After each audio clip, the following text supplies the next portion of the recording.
I'm tired of waiting. I want to be a regular on the team soon. To be an important player, just like Takahata Senpai. So, you can tell me to stop weight training, but I can't. This expression gets more cloudy as he speaks. But that actually isn't good for me, huh? He looks down. I can hear him sniffling.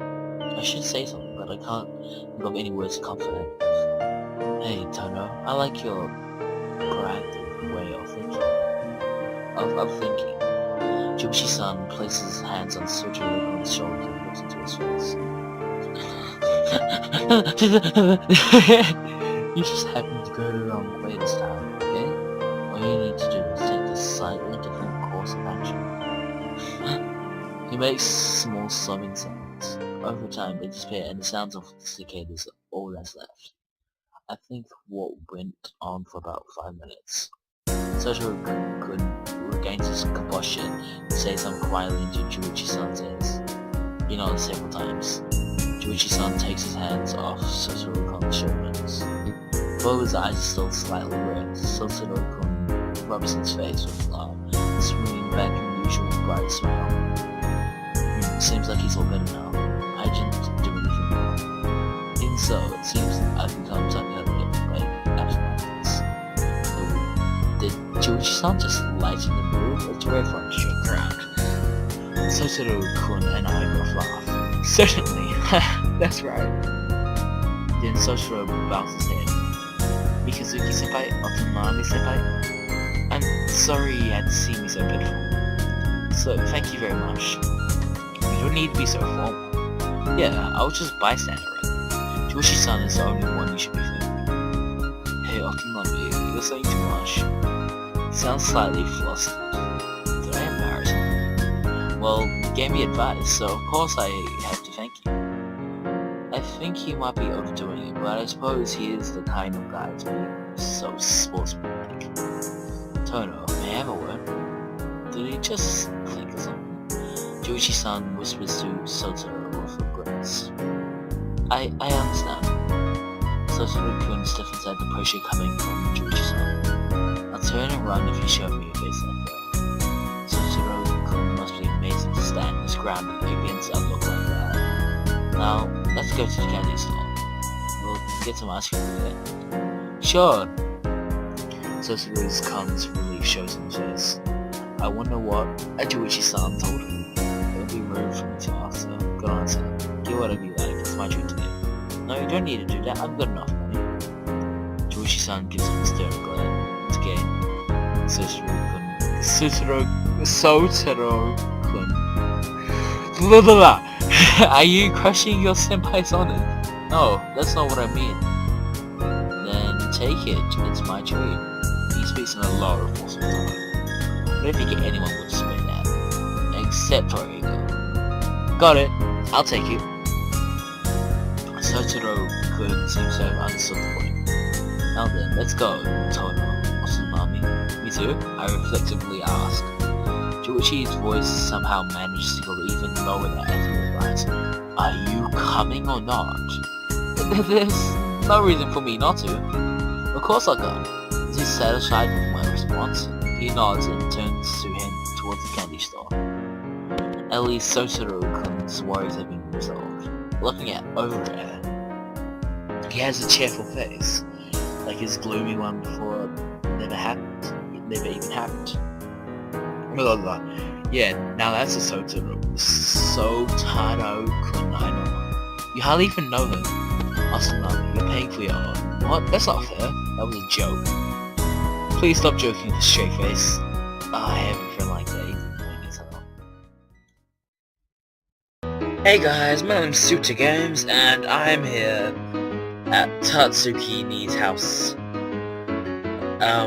But we also have Shun here. Sorry, yeah, I recorded a bit earlier. A tiny bit earlier, like a minute earlier. And yeah, it kinda didn't go so well, so yeah, let's continue with this. Tatsu-nii's house, no, a little earlier. I was invited to the old Kidori house, where Shun-kun's relatives live. Is Shun-kun there? I think he is because there's familiar sound of hearty laughter and a small timid voice. It seems they got here before me. What should I do? Let's play together. Hey! Oh, Suta. I hold my hand up to both of them in the courtyard. Tatsu-nii notices me at the entrance and lowers Shun-kun, who's riding on the shoulders. It looks like one was giving the other a piggyback ride, and spinning around in place. Tatsu-nii points towards me. Look, Shun, Suta-san. Fah, Suta-chan, Suta-san, Toto. Going the way Tatsu-nii pointed, Shun-kun draws a loose curve up to me. As I expected, his steps deviate to the right. Fah, the world is spinning! Shun-kun, this way! This is dangerous. I rush through the gate and grab Shun-kun's arm before he charges into some bushes. You alright? Suta-san is spinning too! Shun-kun, what was Tatsu-nii doing to you? Hey, do you want to be a living top too? What? A living top? It's challenging to see how many rotations a person can take.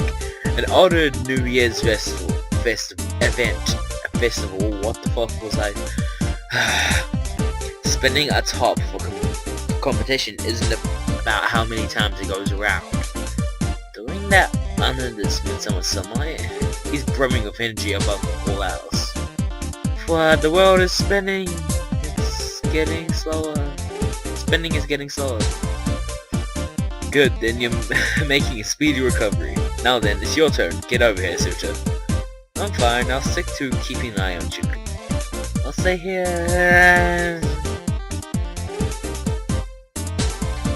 Alright, nice one, Shun. That's a new record. We're a shoo-in for the next tournament.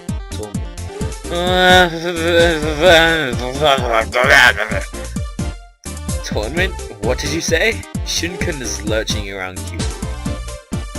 National Carpenters Competitive Living Top Tournament. Shun and I entering next year. Tatsu-nii thrusts his arm up in a triumphant pose. Shun-kun makes a lovely contrast by staggering around in the summer sunlight. But isn't it only for carpenters? Ah, that's right. Shun, become an apprentice at my house right now! Shake me so... Tatsu-nii, you shouldn't grab and shake his shoulders like that. I'm still a little dizzy. Tatsu-nii, you went too far. I'm sorry. He takes a break from his training for New Year's Day. Then we sit on the porch with some barley tea and enjoy the cool breeze. Classic way to pass time in summer. This porch sure is long. It is cleaning is kind of hard. It's a shame that I'm sitting looking small and quiet on the end of 3 people. Not to be outdone by the dignity of the large garden with a pond, lanterns, and pine trees. I spread out horizontally. Come to think of it, despite Tatsu-nii's huge physique, as he says, the ceiling looks really high. Suta-san? What's the matter? Oh well. Then it was me looking around restlessly. I was thinking how big your grandfather's house is. The carpenters of Morenatsu built it. Really? That means Tatsu-nii did it? No, it wasn't the majority of it. I specialize in shrines. They're not in the village anymore. They're an old acquaintance of my family.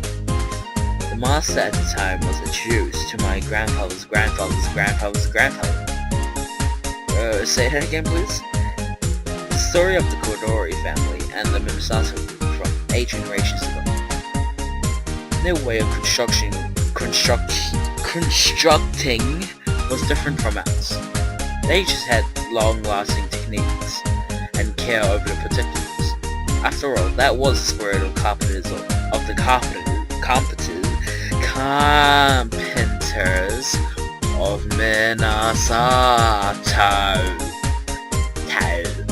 Oh, Tatsu-nii has an unusually serious expression. Oh, look. Their apprentice The apprentice gazes in awe at the pillars and beams. Then that expression seems to change to pride in his occupation. Really? That's amazing. He won't budge for 100 or even 200 years. I know, I'll teach you all about the greatness of the carpenters of Morenatsu. Huh? First, no matter who gets on the roof of their buildings, it'll never break. Whoa, was that true? Yep, dragons, bears, and elephants also. I think it's going a bit too far, but Shun-kun is looking at Tatsu-nii with twinkling eyes. So being a wet blanket would be the same. Suta, you don't believe me? Not necessarily, but no matter which way you cut it.